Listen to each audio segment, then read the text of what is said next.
Olá pessoal, mais um Falando de Negócios, continuando aqui no estúdio novo, preparado pelo pessoal da Deluxe Design. E hoje a gente vai receber uma convidada diferente, tá? A convidada que tem engordado a equipe toda aqui do Plataforma, né? A nossa querida Yasmin Benayon. Isso, Né? Tá certo? tá certo. Tá certinho. E eu descobri umas coisas aqui dela aqui, que ela, além de empresária, tem como hobby e formação também em fotografia, né? Isso. Formada em administração de empresas no ano 2014, curso de barista sênior Italian Coffee em 2019, proprietária da cafeteria Barracão do Poeta, pode vir que o negócio é bom, especialista em culinária regional e confeitaria gourmet. Mas me explica uma coisa, você é roraimense? Sou. Roraimense. Já morei um tempo fora e voltei. Voltou. Tá. E aí esse empreendedorismo está na veia desde quando? Desde eu acho de que eu tinha uns 6 anos por aí. Minha mãe, ela que foi a inspiração lá de casa de ensinar tanto eu e meu irmão a gente fazer alguma coisa para ganhar dinheiro. Então a gente morava em sítio, né, desde pequena. Conta um pouquinho dessa história aí. Vou te contar. Eu cresci indo pro sítio, então eu não tinha vida na cidade. Então, nossos finais de semana era sítio, férias era sítio. E nesse sítio onde a gente morava, a gente fazia de tudo. Então, minha mãe ensinava a gente a plantar, aos sábados e vender tudo que a gente colhia na feira. Minha mãe criava aves, meu irmão vendia as aves na feira. E assim foi indo. Então, o meio que essa criatividade, essa coisa, ela foi jogando na gente. Então, desde o simples fazer de casa, ela ensinava a gente já desde cedo a aprender a fazer. Eu acho que vem daí. Ela fazia artesanatos, gostava de fazer brincos e na quinta série eu já levava brinco para vender na escola. Então, assim, ela fazia maletinha, eu levava, já vendia. E isso eu acho que foi fazendo com que naturalmente eu já começasse a gostar de comprar as coisas para revender e algo do tipo. Aí quando eu fiz 15 anos eu fui morar com a minha avó em João Pessoa e estudei o ensino médio lá. Aí como eu já sabia algumas coisas desde criança, né, eu comecei a vender ponta de grafite na escola para pagar o lanche do recreio, tipo assim. Tudo que eu via que dava pra eu ganhar um dinheirinho, às vezes eu fazia R$20 por dia, já era o lanche que eu pagava. E aí, quando eu voltei, a minha mãe já tinha construído uma cozinha pra mim no sítio. E eu não sabia muito cozinhar, então tudo eu aprendi em livrinhos de receita que a gente comprava nas bancas de revista.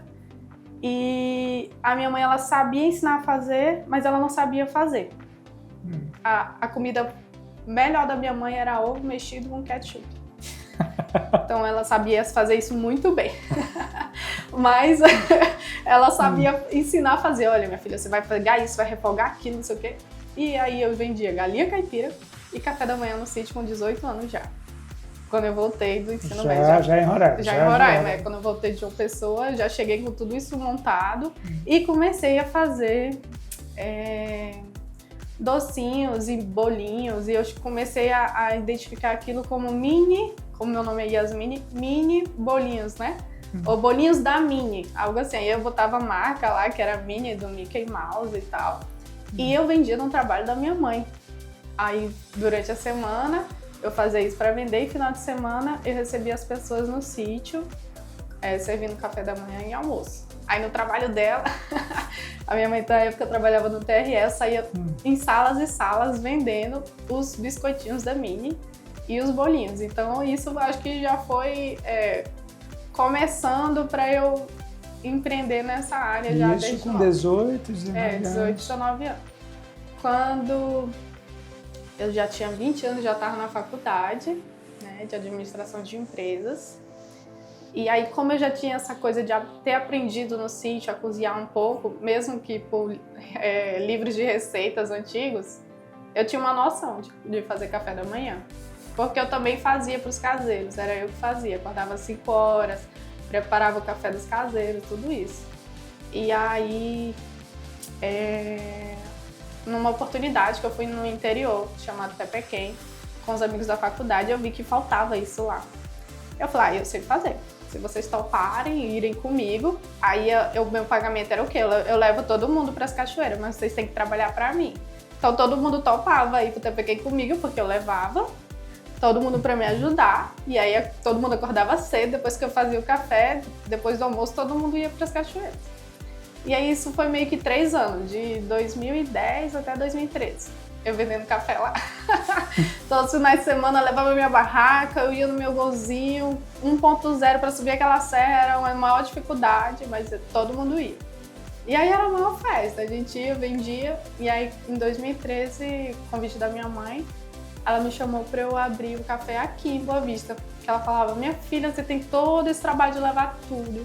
Levava tudo, desde da mesa, da barraca, da garrafa, tudo. Montava a barraquinha e vendia. E às vezes, assim, o pessoal falava, né, que lá na minha barraquinha, no meio da rua, era melhor do que alguns lugares que tinham um conforto maior e tudo, porque a gente atendia bem, fazia uma comida boa e tudo isso, entendeu?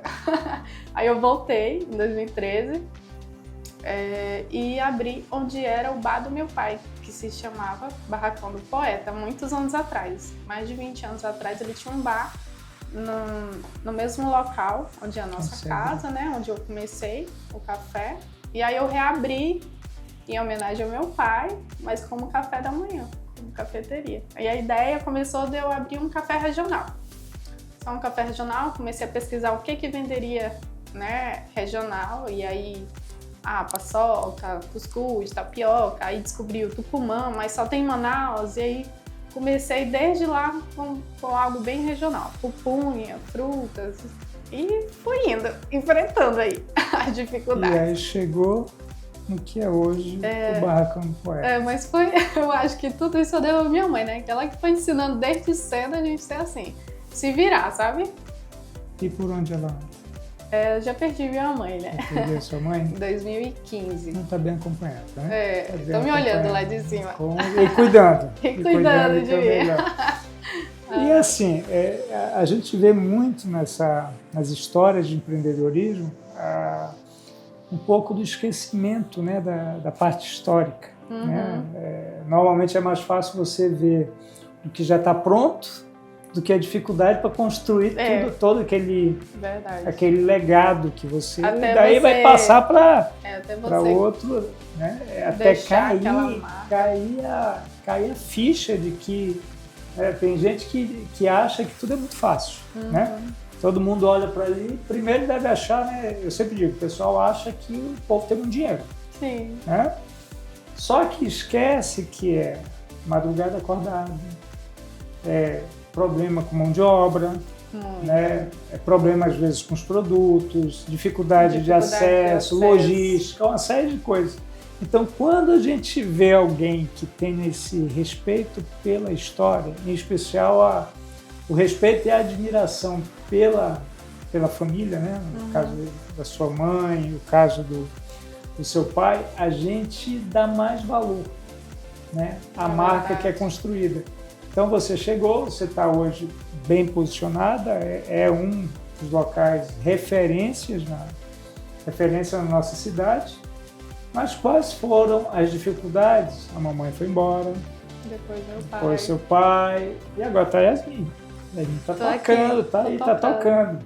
Mas quais foram as primeiras dificuldades e se em algum momento dessas dificuldades você virou para papai e disse, não dá, eu vou ter que parar por aqui.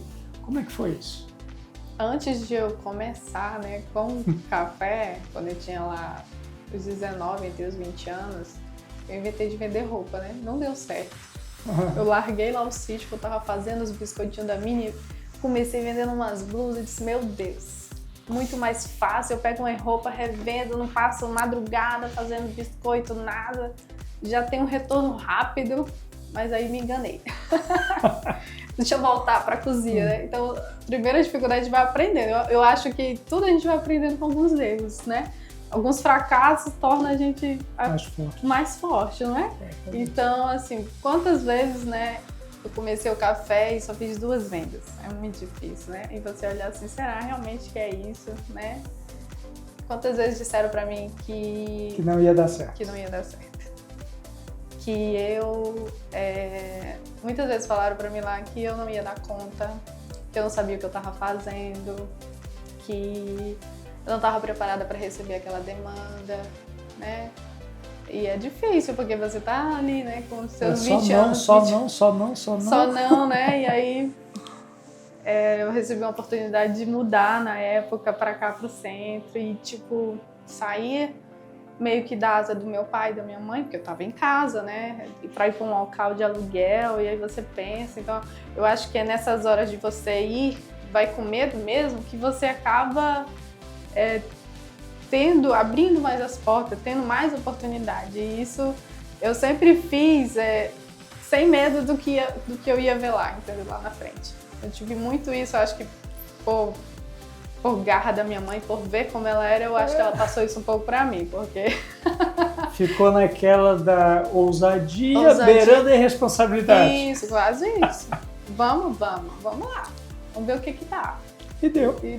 E até hoje eu vou agindo assim, querendo ou não. Continua? Eu vou arriscando, sabe? Eu vou e arrisco. Eu acho que você tem que ter aquela coisa de... Coragem. A coragem de enfrentar, né? O desconhecido. Nossa, vou sair, vou trabalhar com delivery, aí veio a pandemia. Meu Deus, aí vou ter que fechar onde eu comecei para continuar no delivery. Será que realmente, né? Nunca tinha vendido café, né? Com delivery, fui... Depois de 7 anos, me reinventar aí com delivery. E foi o que me segurou na pandemia. Eu acho que foi uma das dificuldades maiores, assim, não só para mim, mas para muitos amigos que eu conversei na época. De você não poder atender no local. E se você não se reinventasse ali naquele momento, você ia ficando para trás. E aí, o Barracão do Poeta tem quanto tempo? Tem 12 anos. 12 anos. Aqui no Plataforma você está quanto tempo? 6 anos. 6 anos. Os projetos? Os projetos futuros. Projetos futuros. O que o Barracão do Poeta está inventando? Olha, nós estamos aí pensando em ampliar a nossa cozinha, primeiramente, para a gente atender a nossa demanda aqui na plataforma. Todo ano a gente tem um cardápio novo, é um projeto que a gente está elaborando já agora no momento para trazer, né, abrir mais o leque e poder alcançar mais os meus clientes. Engordar nas mais exigências dele, né, algumas engordar restrições. O povo também. E mais futuro aí, uma filialzinha. Nós estamos já planejando já. Para que área? Uma área da saída da BR. E aí a gente já adquiriu o terreno, já é uma parte muito boa, para tentar sair um pouquinho do aluguel, porque pesa, né? Mas mantém o atual. Aí a gente está com um projeto lá bem mais rústico e regional, para voltar um pouquinho do que era a minha filial. As origens. As origens, isso mesmo. Porque com o tempo eu acho que a gente vai se readaptando aonde a gente está no local, né? Você considera aquele negócio, a gente empreender não é garantia de sucesso. Isso. Por mais que às vezes o empreender seja consciente, com plano de negócio, com todos os estudos, também não significa garantia de sucesso, é uma chance maior. Mas o Brasil tem a característica de ser o campeão mundial de empreendedorismo por necessidade, né? Eu não tenho nada para fazer, eu vou inventar alguma coisa. Algumas iniciativas dão certo, outras não. Você já relacionou aí que já vendeu roupa, não deu certo, voltou pro bolinho, daí depois veio pro café, abriu aí o Barracão do Poeta, mas a gente vive num estado que é muito estado do modismo, né? A pessoa abre o negócio, aí dá aquele boom, aí de repente some tudo que é cliente. Em algum momento, com os investimentos que você fez um bom investimento hoje na área na área que você está instalada hoje, inclusive tem qual é o nome? Ombrelões, sombreiros. Esses nomes bonitos aí, tudo tem lá que você fica bem protegidinho, tem muito espaço, né? Mas também tem muito custo, né? O crescimento traz consigo o aumento do custo da tua organização. O que você visualiza, por exemplo, de Roraima nesse aspecto de desenvolvimento? Está crescendo, né? O que a gente menos encontra hoje em Roraima é roraimense, né? Tá vindo muita gente de fora, muito investidor. Desde a época da minha mãe, ela falava que encontrava muito conterrâneo. Não, eu acho que desde quando eu cheguei, tem 30 anos que eu estou aqui, eu sempre digo, em Roraima o que menos tem é roraimense, a maioria é de fora. Mas isso, de alguma forma, deu uma sacudida no mercado. Deu uma melhoria da qualidade de atendimento, investidores preocupados com qualidade, tudo isso a gente acaba tendo que se adequar, senão a gente vai ficar para trás ou ficar fora do mercado. Então, Roraima hoje apresenta bons números de crescimento, tudo. Na tua visão, como empresária da área de gastronomia, esses números, eles são sustentáveis ou você tem aquele receio, velho, de repente vem uma crise e bum. Porque Roraima tem aquele negócio, Roraima é o último lugar a crise chegar no Brasil, né? Porque também é longe pra caramba. Mas também é o último lugar que sai, ou seja, ela demora, ela fica, se instala e fica aí remoendo e levando trocadilho dos nossos empresários, né? Você acha que é sustentável esse crescimento, pelo que você está vendo, até no movimento? Eu acredito que sim. Está consolidado isso? Eu acredito que sim, porque, olha, vamos voltar uns anos aí atrás, lá para 2016, 2017, eu trazia, o meu cardápio ele era mais, assim, o tradicional, né? E as pessoas, elas não aderiam, elas não queriam saber do novo. Não, eu quero o tradicional, eu já sou acostumada com isso. Elas eram meio receosas. Agora, já no ano que a gente está atual, uns 2 anos para cá, eu vejo mais essa aceitação no público de algo novo, do diferente, de criar um novo, de investir em inovação naquele produto. Eu não quero mais uma tapioca só branca, eu quero uma amarela, uma roxa, uma vermelha, uma verde. Por quê? Porque as pessoas estão já aceitando isso, né? Tanto a gente quanto mais as pessoas de fora, eu digo, né? Porque o pessoal daqui eles não aceitavam tanto. Então eu vejo que vem muitos turistas, né, no meu empreendimento, pessoas de fora que aceitam mais do que o daqui. Então quando eu vejo que tem mais pessoas de fora, eles aceitam mais o diferente. Tanto que eu viajo para ir atrás de referências, trago para cá para o meu empreendimento e tem uma boa aceitação. Então, quando você faz, você não fica no comodismo ou você não fica na mesmice, você tenta trazer, né? Não, eu vi um produto bacana que agora é fitness, eu vi uma coisa que é saborosa, que é atrativa, um croissant de Paris, uma tapioca diferente de São Paulo, um cuscuz diferente do Nordeste, trazer um pouco do regional de cada lugar, isso favorece para mim, porque a gente está num estado que tem muitas pessoas de vários lugares, essa aceitação, para mim. Então eu acredito que isso ajuda, assim, no meu crescimento. E o X-Caboquinho, que virou, você é quase um importador de Tucumã, né? Não é difícil, mas graças a Deus precisei ir em Manaus conseguir novos fornecedores para eu não ficar na mão. Então agora eu tenho uns 6 fornecedores de Tucumã. Vende muito? Vende muito. Antes de eu ter infartado, eu comia muito X-Caboquinho, mas depois eu fui proibido. Não culpe o Tucumã, viu? Mas não é, a culpa não foi do Tucumã. Olha, eu vendo bastante Tucumã, gente. Muito Tucumã. Mais de 10 quilos por mês de Tucumã descascado, Muito. Muito E outra coisa, é uma característica tua que eu acho engraçada. De vez em quando a gente vai ali na frente e tal, principalmente nesse período do Tucumã, você tá lá com a faquinha lá, descascando e assim... Para não deixar faltar, porque não posso.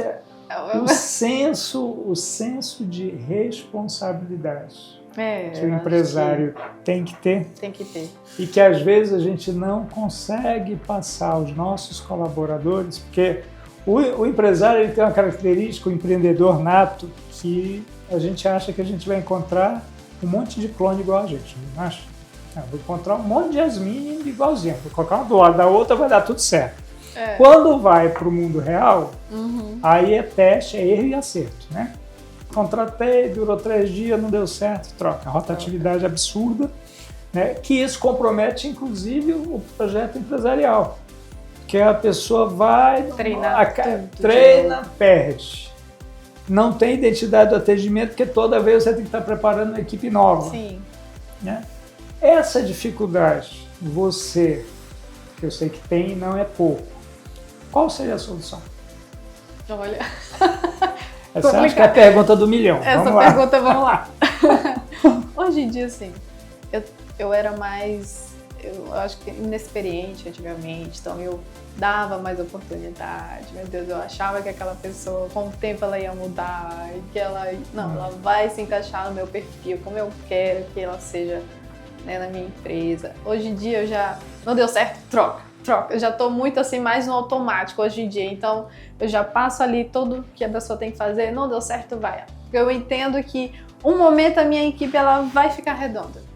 Então eu não posso deixar aquele tempo passar de eu pegar uma outra oportunidade. Então eu acho que eu e deixar a laranja podre e acabando com tudo. Acabando com tudo. Então, se for preciso eu pagar quantas rescisões for, eu prefiro pagar, me livrar daquela maçã podre, colocar uma pessoa que realmente queira trabalhar. Você vai, né, no perfil daquela pessoa, você olha, eu faço os testes, olha, eu tô observando, eu tô ali sempre em cima. Então, ela sabe o que tem que fazer, é passado para ela. Se ela começa já a falhar, eu já tiro. Porque aí... A questão da mão de obra venezuelana. Eu tenho metade dos meus funcionários. Como é que eles... Qual é o perfil deles? Olha, eles querem trabalhar e gostam, mas eles não têm esse compromisso que eu tenho. Qualquer dia ele vai dizer pra mim, Yasmin, eu tô indo embora amanhã. E aí ele... Mas é em função do sonho de retornar a casa ou é trocar de oportunidade, surgiu uma oportunidade por R$1 a mais e... eu vejo isso muito nele. Já tive muitos, então você tem que estar preparado. Ele é muito bom, ele é competente, ele não é de estar atrasando, não é de faltar, mas ele a qualquer momento pode te abandonar por algo melhor, ou para voltar para a terra, ou para mudar de estado, porque eles não têm, acho que pelo fato de eles já saírem do país dele, eles não têm mais o medo de mudar para qualquer lugar, eles já estão numa mudança constante. Então para eles é muito mais fácil. Eu acho que eu sou mais apegada, né? A gente está no país, eu não tenho essa facilidade de largar tudo que eu tenho e ir para outro lugar. Eles não querem saber algo novo, eles vão e enfia a cara. E vão. São corajosos, São né? corajosos. Você vai no supermercado hoje, tu te sente um estrangeiro, né? Porque então, o idioma não é mais o português. Então, assim, lógico que tem exceções, né? Sim. Mas eu acredito que você sabendo escolher, selecionar, treinar, eles têm vontade de aprender, têm vontade de trabalhar, né? Eles estão ocupando, acho que, um bom espaço aqui, porque eu digo que não só os roraimenses brasileiros, eles estão, sei lá, sem vontade de trabalhar ou essa desmotivação. Essa desmotivação, você acredita que? Eu digo que é muitos benefícios. As pessoas não saem mais de casa só por um pouco de dinheiro, enfim. Eu acho que isso está virando meio que uma crise nessa mão de obra. O assistencialismo, que é a marca registrada do nosso querido país, ele acaba atrapalhando o próprio país. Sim, acaba atrapalhando. Porque você não precisa mais trabalhar. Não preciso mais trabalhar. Tu tem Vale A, Vale B, Vale C, Vale D, Vale E. Você ganha tudo. Para que você vai trabalhar? Eu acho que e nós temos também um outro complicador aqui, né? Quer dizer, não é aqui, é no Brasil, que é aquela questão de a cada 2 anos tem eleição. Aí a pessoa larga tudo para ser cabo eleitoral. Isso. Quer dizer, o modelo brasileiro atrapalha o próprio Brasil, né? O modelo político brasileiro principalmente atrapalha o nosso país. Mas, como empreendedora, hoje, chegando onde você chegou, olhando para trás, lembrando do grafite, lembrando dos bolinhos, lembrando das roupas que venderam e não deu certo, como é que é acordar todo dia? Eu sei que você acorda cedo, vê seu carro cedinho aí, né? Você chega cedo aqui também no escritório. Como é que é olhar para trás e dar saudade? Olha, eu sinto falta da época que eu não tinha tanta coisa para fazer, né? Não tinha tanta responsabilidade, tanto compromisso. Dá saudade de quê? Da infância só. Não, mas eu tô muito feliz onde eu tô, graças a Deus, né? E eu acho que Mas se eu não consciência. tivesse, se eu não tivesse o que fazer, eu acho que minha vida não teria graça. Então eu acho que é legal você ter aquilo. E pelo jeito, o teu jeito é aquele, não é ter o que fazer, é ter muita coisa para fazer. Ter pouca coisa para fazer não agrada também não.